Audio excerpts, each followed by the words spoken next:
con todo.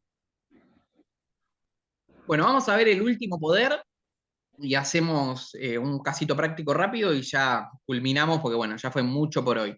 Bueno, ¿qué es el Poder Judicial? Bueno, esto es más que nada modo de introducción, es uno de los tres poderes que tiene la República.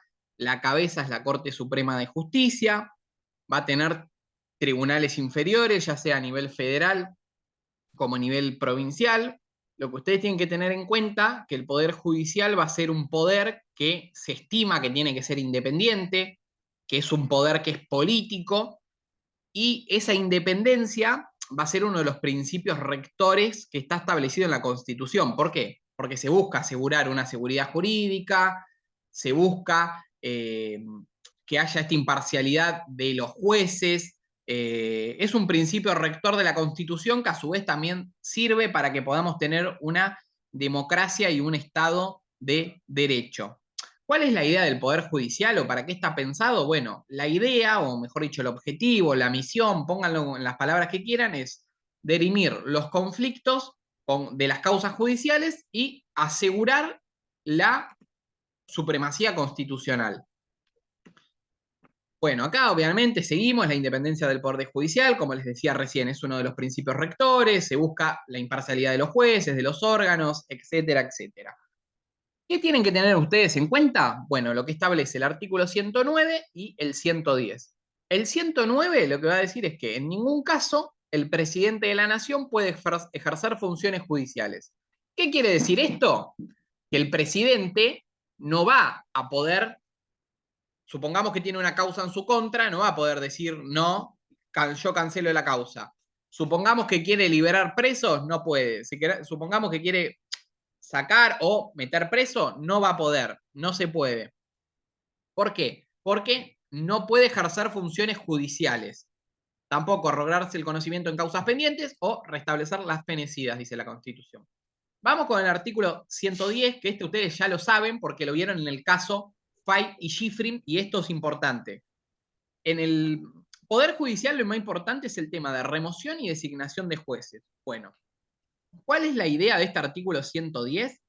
Bueno, el mismo lo que va a establecer es que, ya sea después de la reforma del 94, los jueces que sean de la Corte Suprema o de tribunales inferiores, una vez que tengan la edad de 75 años, para tener un nombramiento, un nuevo nombramiento, tiene que ser con acuerdo del Senado. Y ese nombramiento va a ser por 5 años y se puede repetir de manera indefinida. Hasta ahí vamos bien.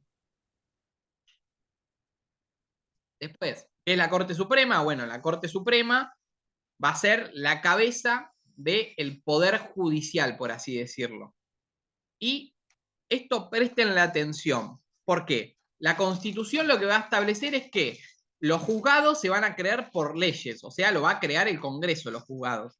En el juzgado vamos a tener en el país, perdón, en Argentina vamos a tener un país, o mejor dicho, una justicia federal que va a ejercer las atribuciones en todo el territorio del país, que va a estar establecida en lo que plantea el artículo 116. O sea, la competencia federal van a ser aquellos que están establecidos en el artículo 116. ¿Se acuerdan que habíamos visto cuando el Estado sea parte, cuando haya un conflicto de vecindad, etcétera? Después va a haber una justicia ordinaria común que va a ejercer las funciones, o sea, a través de los órganos que tiene cada provincia, o sea, los tribunales locales. Todo esto va a abarcar lo que es el derecho común y lo que está establecido en las limitaciones que tiene el artículo 75, inciso 12. En cuanto al tema de la competencia federal, que está establecida en el 116, son esos supuestos, no puede haber otro. Y después estaba el artículo 117, que va a establecer la competencia por apelación. No sé si alguno se acuerda qué decía o si lo tiene a mano. Si no, lo buscamos. Sí. Hablar de la competencia por apelación. Dice, en estos casos la Corte Suprema ejercerá su jurisdicción por apelación, es decir, va a actuar por apelación según las reglas y excepciones que prescriba el Congreso, o sea, por lo que establezca el Congreso. Va a actuar por apelación en aquellas causas que plantea el Congreso, en aquellas excepciones que plantea el Congreso. En todos los asuntos conciertes a embajadores, ministros y cónsules extranjeros. O sea, en una cuestión de un embajador es competencia directamente originaria por apelación de la Corte Suprema. También cuando alguna provincia fuera parte o se ejerza de manera originaria y exclusivamente. Tema competencia es bastante complejo, es imposible entenderlo en un primer año, es muy complejo. Así que ustedes traten de entender esto, que va a haber una justicia federal que va a estar en todo el territorio del país y que se va a basar en los asuntos establecidos en el artículo 116 y que se va a poder ir a la Corte por competencia de apelación planteado en lo que dice el artículo 117. Y después que va a haber una justicia ordinaria y común. Y que todo lo que plantea el derecho común va a tener las limitaciones en este artículo 75, inciso 12, que era dictar los códigos de fondo, etcétera. Ponele, a nivel nacional se puede dictar el código de fondo, el código procesal civil y comercial, pero cada provincia va a tener su propio código de forma, o sea, cómo se lleva a cabo, por esa potestad de administrar su justicia. Bueno, acá este es el tema a tener en cuenta. Requisitos y designación de jueces de la Corte Suprema. Esto va a estar en el artículo 111, esto es pregunta de examen de cajón, cuáles son los requisitos para designar y también para remover, que lo vamos a ver. El artículo 111 va a establecer cuáles son primero los requisitos para ser juez. Ningún miembro de la Corte Suprema, o sea, tienen que ser abogados. Abogados con 8 años de ejercicio y van a tener que cumplir con los requisitos de ser senadores, que era tener 30 años, ser ciudadano nativo, tener estar naturalizado, la residencia, etc. Después, en el artículo 99, este también lo tienen ustedes, que el artículo 99, inciso 4, o sea, el artículo 99, acuérdense que son aquellas atribuciones, potestades que tiene el Ejecutivo, el presidente. En el inciso 4, acuérdense que ahí va a estar el tema de que para nombrar a los magistrados de la Corte tiene que haber un acuerdo del Senado. Este acuerdo del Senado tiene que tener 2/3 de sus miembros presentes, que tiene que ser en una sesión pública que va a ser convocada para ese efecto, o sea, va a ser convocado solamente para esa designación. Ahora, ¿qué tienen que tener en cuenta ustedes? Bueno, ustedes tienen que tener en cuenta también el decreto 222-2003, que este decreto va a ser el que contiene los criterios y los requisitos para poder acceder al cargo del juez. Esto fue durante la gestión de Néstor Kirchner, fue una idea para poder democratizar la justicia. Acá el Poder Ejecutivo lo que hizo fue limitarse y establecer en este decreto todos los requisitos para poder acceder a este cargo del juez. Entonces, ustedes tienen que tener en cuenta que para hacer el requisito, o sea, para poder ser juez, tiene que haber un acuerdo del Senado, o sea, el presidente tiene que tener con acuerdo del Senado, que tiene que ser aprobado por 2/3 de sus miembros presentes en una sesión que es pública, convocada para eso, y que debe cumplir con los requisitos que plantea el 111 y el 222-203. Es mucha información, pero bueno. Después, acá está más fácil si quieren estudiarlo de acá, porque acá está bastante claro y lo vemos punto por punto. Después de la reforma del 94, acá está. ¿Cómo se designan los jueces de la Corte? Acá dice, el candidato es propuesto discrecionalmente por el presidente de la Nación, o sea, el presidente va a tener un candidato. Se va a iniciar, o sea, se va a chequear los requisitos que plantea el decreto, este 222, y de ahí dice, el Senado va a... Publicar los antecedentes del mismo. Exacto, todo eso, todos esos requisitos van a estar ahí como segundo paso. Después, el Senado, que ya va a tener, o sea, el acuerdo del presidente, la propuesta del presidente, va a ser una sesión pública para poder designarlo. Y acuérdense que era con los 2/3 de los votos de sus miembros presentes. Si es aprobado, el presidente lo nombra y ya se pone en funciones el juez. Hasta ahí es Corte Suprema. Ahora vamos con los demás jueces, o sea, los de tribunales inferiores. Que esto era lo que preguntaba hoy Analía del Consejo de la Magistratura. Los jueces de la Corte entonces lo va a designar el Congreso. El resto de los jueces, bueno, el Consejo de la Magistratura, ahí va a elevar una terna de 3 candidatos, que van a ser seleccionados por concurso público. De esos 3 candidatos, el presidente va a tomar uno y lo va a proponer para que lo nombre el Senado. Acá el Senado va a tener que tener un acuerdo en sesión pública y el presidente lo va a nombrar y lo pone en funciones. O sea, ¿cuál sería la diferencia? Bueno, que en la de los jueces de tribunales inferiores, el Consejo de la Magistratura va a tener esta terna y en base a la terna que se hace por concurso público, el presidente elige. Y en los jueces de la Corte Suprema se tienen que aplicar estos requisitos del 222-2003, que era como decía ahí Ariana. Hasta ahí. Y también en el de el resto de los jueces, si no lo aprueba el Senado, el presidente tiene que elegir a otro o ver otra terna. Siempre Sí, tiene que haber el acuerdo con el Senado. exactamente. Porque esa es la potestad. Tiene que ser el presidente con el acuerdo del Senado. Si no hay acuerdo del Senado, no hay designación de los jueces. Así que muy bien. Hasta ahí vamos bien. Vamos con lo otro. Remoción de los jueces, que esto era lo que había preguntado puntualmente ella. Remoción de los jueces, habíamos visto en la primera parte que de los jueces de Corte Suprema. ¿Cómo se remueve un juez de Corte Suprema? A través de un juicio político. A través del juicio político, exacto. El juicio político va a estar establecido en el artículo 53 y nos dice, solo ella, por la Cámara de Diputados, ejerce el derecho de acusar ante el Senado al presidente, vicepresidente, bueno, y a los miembros de la Corte Suprema, que es lo que a nosotros nos compete, en este caso. O sea, en el juicio político, ante la Cámara de Diputados, se acusa a la Corte Suprema. ¿Por qué causales se lo puede acusar? Por el mal desempeño, por delitos menores o infraganti y, bueno, crímenes comunes.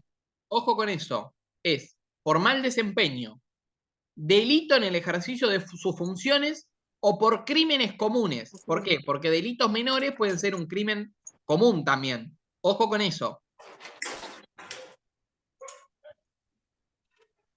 Acuérdense, tiene que ser por mal desempeño, delito en el ejercicio de sus funciones o por crímenes comunes.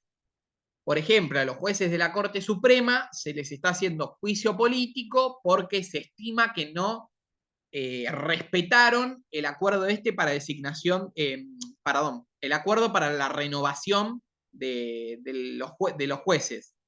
Se tenía que renovar nuevamente la vacante de una jueza y no se respetó.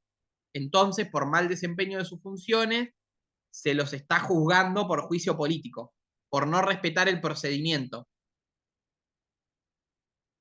Después estaba la segunda pata, que son los jueces de tribunales inferiores, que esto se da por el jury de enjuiciamiento, que va a estar establecido en el artículo 114. Y va a decir, el Consejo de la Magistratura, regulado por una ley especial, sancionada por la mayoría absoluta de la totalidad de los miembros de cada Cámara, tendrá a su cargo la selección de los magistrados y la administración del Poder Judicial. O sea, acá lo que nos va a decir es que el Consejo de la Magistratura, o sea, nos habla de la parte de la designación, que fue lo que vimos primero, que tiene que hacer el concurso público. Esperen que acá lo busco, así lo leemos completo. Artículo 114. Artículo, esperen que se me fue justo. Acá, artículo 114. Vamos acá. Ahí está. Artículo 114. Acá está. Acá va a plantear todo lo que pueda hacer acá el Consejo de la Magistratura. ¿A dónde es que estás?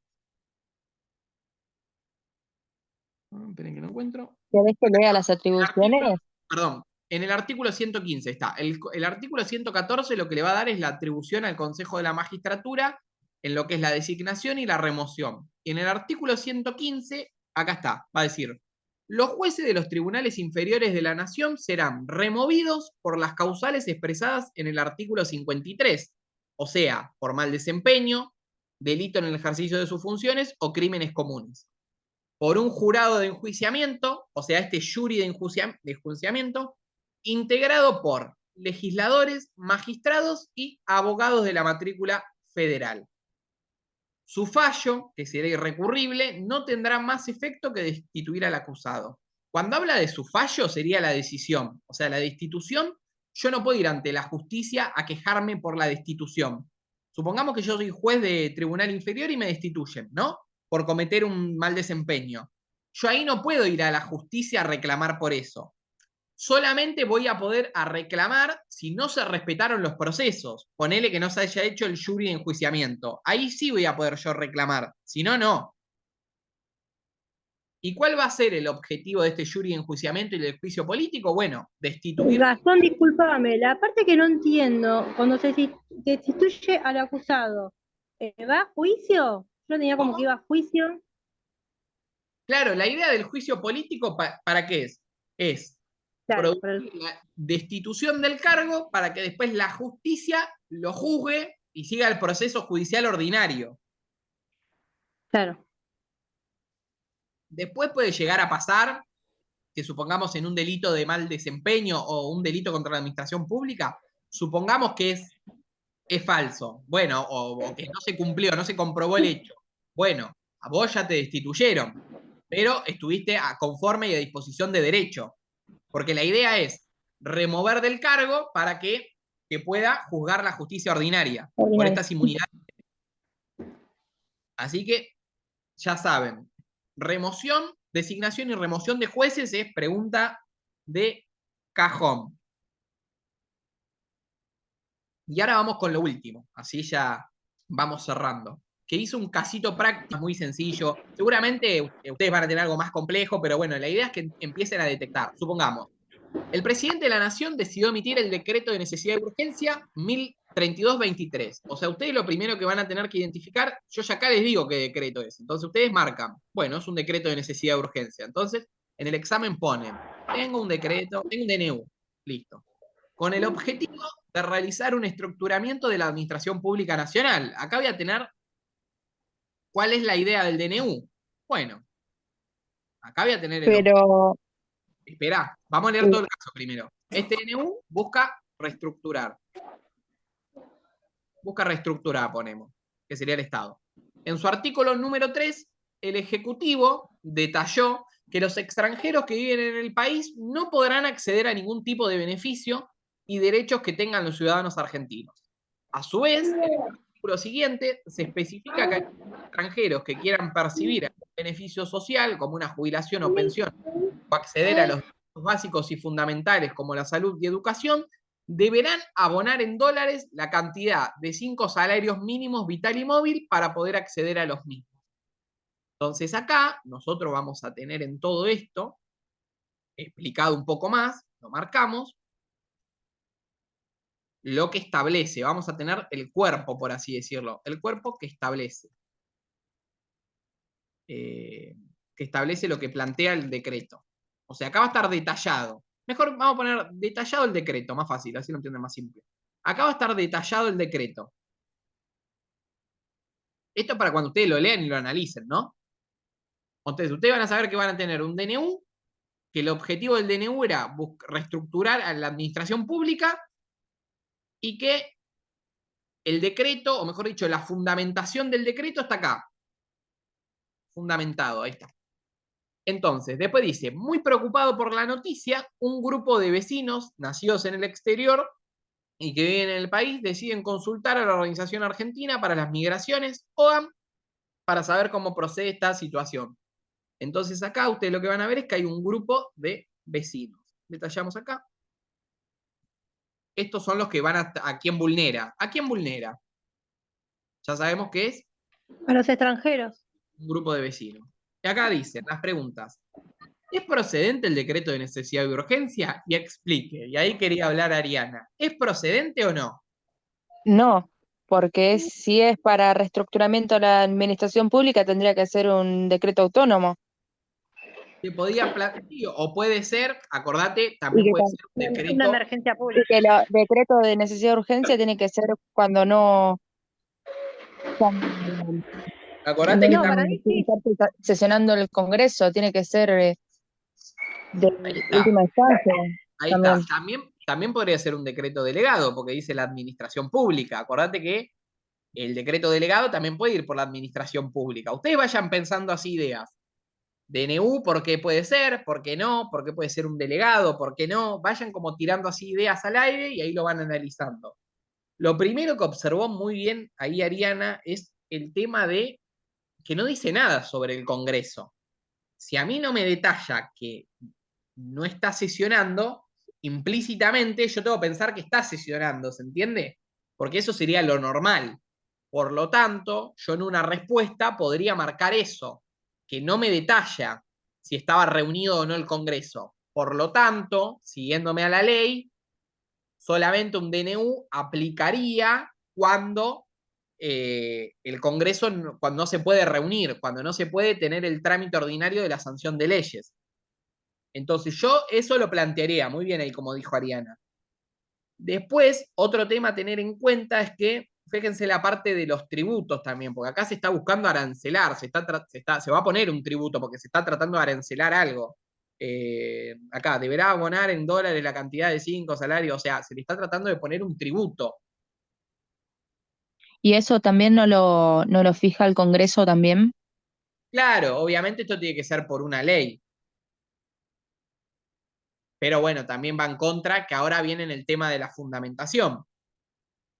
Lo que plantea, yo por eso se los separé. Decreto de necesidad y urgencia, tengo un DNU. Acá pueden criticar porque el DNU, como decía Ariana, no se puede reunir. O sea, como no está escrito, yo doy como implícito que el Congreso está reunido, porque no me dice fecha, no me dice nada. No me dice si hay pandemia, etcétera. O sea, yo doy. ¿Y ahí con esto pueden emitir un recurso de amparo? Claro, ahí vamos. Después, en cuanto a la materia, y yo también la criticaría la materia. ¿Por qué? Porque en la fundamentación pongo que se le quiere cobrar un arancel, se quiere cobrar un impuesto para acceder a estos servicios. A su vez, también tienen que pensar que se están vulnerando derechos, toda la parte de los derechos humanos, etcétera, todo eso, que está establecido y tienen jerarquía constitucional. Después, dice, la organización OAM, ¿a qué organismo puede ocurrir para ayudar a los vecinos extranjeros? Fíjense que acá dice, un grupo de vecinos, o sea, quien vulnera, nacidos en el exterior y que viven en el país, deciden consultar a la Organización Argentina para las Migraciones para saber cómo proceder ante esta situación. Bueno, ¿a qué organismo pueden concurrir los vecinos? O la ¿Se OAN. puede, tiene que ver con el defensor del pueblo también? Exacto, acá puede aplicar el defensor del pueblo. ¿Por qué? Porque protege los derechos humanos. Bueno, Exacto, porque se están vulnerando derechos humanos y lo que se busca, o mejor dicho, el objetivo, la misión del defensor del pueblo es poder protegerlos. Es que se protejan, no se vulneren, es que sigan en pie esos derechos fundamentales. Por lo tanto, y también que van en contra de derechos constitucionales, garantías, etcétera. Por lo tanto, procedería el defensor del pueblo. Y el defensor del pueblo, ¿qué puede hacer acá? ¿Puede presentar un recurso de amparo? Exacto. ¿Por qué? Porque se están vulnerando los derechos fundamentales. Ahí lo que tenemos que hacer es un análisis más exhaustivo, o sea, a ver si se chequea punto por punto, que ahí lo hacemos. Mientras tanto, mientras busco eso, la OAM se puede presentar como organización, se puede presentar ante la justicia a ese amparo que propone acá Ariana. ¿Lo tiene que No sé, presentar un abogado o no? no, la Defensoría del Pueblo se puede presentar. La Defensoría del Pueblo puede, la OAM, ¿puede o no puede? Si es una asociación civil, ¿puede o no puede? en su estatuto Ya que pueden sí. los dos. Por ahí dijeron algo del estatuto. Si está configurado en su estatuto, sí, Sí, puede. si tiene legitimación procesal en su estatuto, puede presentarse ante la justicia a presentar el amparo. Acuérdense eso. Ahora, ustedes dijeron amparo. Vamos a ver si el amparo avanza. Es una acción rápida y expedita, siempre que no exista otro medio judicial más idóneo. Supongamos que van todos a la justicia a que les afecta. El tramo judicial va a ser muy largo. ¿Es un acto o una omisión de autoridades públicas? Sí, porque es un decreto del Ejecutivo. O sea, hasta acá ya lo tenemos Vamos a poner, ok, vamos a poner. ¿Hay un acto que está vulnerando al particular? Hay un acto. ¿Lo lesiona, restringe, amenaza sus derechos y garantías? Sí. Ok, hasta ahí tenemos también. Después, lo otro que tenemos que pensar nosotros, ¿este acto pasa de manera actual o inminente? Sí. Y lo último, la lesión de los derechos, debe advertirse con arbitrariedad o ilegalidad manifiesta. Acá hay arbitrariedad o ilegalidad. Sí, Sí. totalmente. ¿Por qué? Porque se está restringiendo Por el derecho a su los, simple condición de ser los extranjeros, extranjeros se los está limitando a acceder a un servicio. Exacto. Acá lo a pueden obtener argumentar servicios. exacto, lo pueden argumentar de varias maneras. Primero que es arbitrario porque discriminan a los extranjeros, porque tampoco los dejan acceder a la salud, a los derechos de seguridad social, etcétera, y que va en contra de lo establecido en los convenios internacionales, en la Constitución, en los tratados que pactó Argentina, etcétera. O sea, ustedes a la hora de ver si aplica un amparo o no, tengan presente estos casos. Pero en un caso así, discúlpame, Gastón, vos como en limpio, ¿cómo pondrías? ¿Cómo respondería? Sí, Y todo lo que planteamos recién, por ejemplo, ¿es procedente el decreto de necesidad de urgencia? Y yo arranco como dijo Ariana, si bien el caso no me establece que si el Congreso estaba reunido o no, implícitamente tomaría que el Congreso está reunido y ahí explico que el decreto de necesidad de urgencia no aplicaría. ¿Por qué? Primero, porque se impone o está implícitamente puesto que el Congreso puede sesionar de manera normal. Segundo, porque la materia no va, porque la materia está prohibida. Tercero, porque vulnera derechos, etc. Lo mismo. La segunda pregunta, yo lo que acá explicaría, como dijeron ustedes, bueno, el defensor del pueblo puede, pero la UAM, si tiene legitimación procesal, también explicaría qué es el defensor del pueblo, explicaría los requisitos, el objetivo, su misión, etc. Cuando dice, ¿este organismo puede presentarlo ante la justicia? Sí, la UAM puede, y explico eso que dijimos recién, que si está en el estatuto de la asociación o de esta organización, tiene legitimación procesal. Y en el tema del amparo, yo explicaría todo esto. ¿Por qué va el amparo? Y el amparo va por todo esto. O sea, todo lo que ustedes me dijeron recién. Es el medio judicial más idóneo. La autoridad pública hace una acción, o sea, a través de un decreto va a vulnerar derechos, va a restringir derechos. Por lo tanto, esa restricción o esa vulneración de derechos que es actual o inminente, lo que hace es vulnerar estos derechos de manera arbitraria y con una ilegalidad manifiesta, porque va en contra de los tratados internacionales, la Constitución, etc.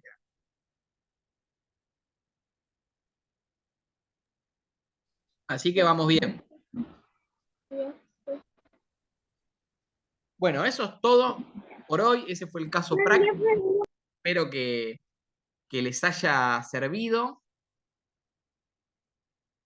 Así que nada. Espero que... Bueno, Gastón, muchas gracias por tomarte el tiempo. Posta.